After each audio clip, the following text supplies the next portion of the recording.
Dating aktres na si Lara Kiagaman, ito na pala siya ngayon. Ikinagulat ng lahat na ito na pala ngayon si Lara Kiagaman. Si Precious Lara San Agustin Kiagaman Alcaraz ay isang aktres at beauty queen kung saan nanalo ito bilang Miss International noong 2005. Siya ang ika-4 na Pilipino na nanalo sa Patimpalak. Hindi rin nagtagal ay pinasok rin ni Lara ang industriya ng pag-arte. Marami rin siyang nagawang pelikula kung saan pumatok ang kanyang mga supporting roles.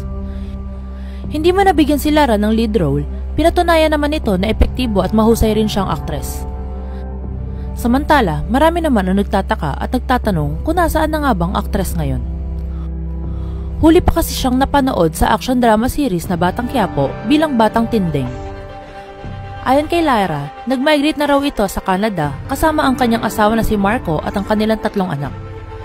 Ikinasal raw kasi sila ni Marco sa Canada at paminsan-minsan ay dinadalaw raw nila ang kanyang ina dito. Hanggang sa naisip nilang parang masarap manirahan sa bansang Canada.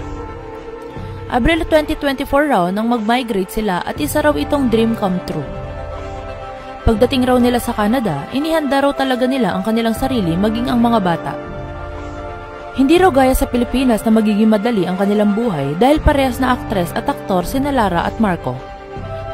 Ibinahagi rin ni Lara sa isang panayam na isa siyang ganap na preschool teacher dito. Dahil kumuha ito ng kursong Early Childhood Education. Dagdag pa niya, hindi raw madali ang kanyang trabaho na pagiging isang preschool teacher. Dahil ang kultura raw sa Canada ay dapat lahat kasama o kabilang. Halo-halo raw ang mga bata at iba-ibang level raw ang kanyang mga tinuturuan. Ayon pa sa kanya, may mga bata raw siyang hinahawakan na may special needs, may autism, may behavioral needs o challenges at iba pa. Mahirap raw ang kanyang trabaho lalo na't gusto niyang tulungan ang bata, ngunit hindi raw masabi ng bata kung ano ang kanyang nararamdaman.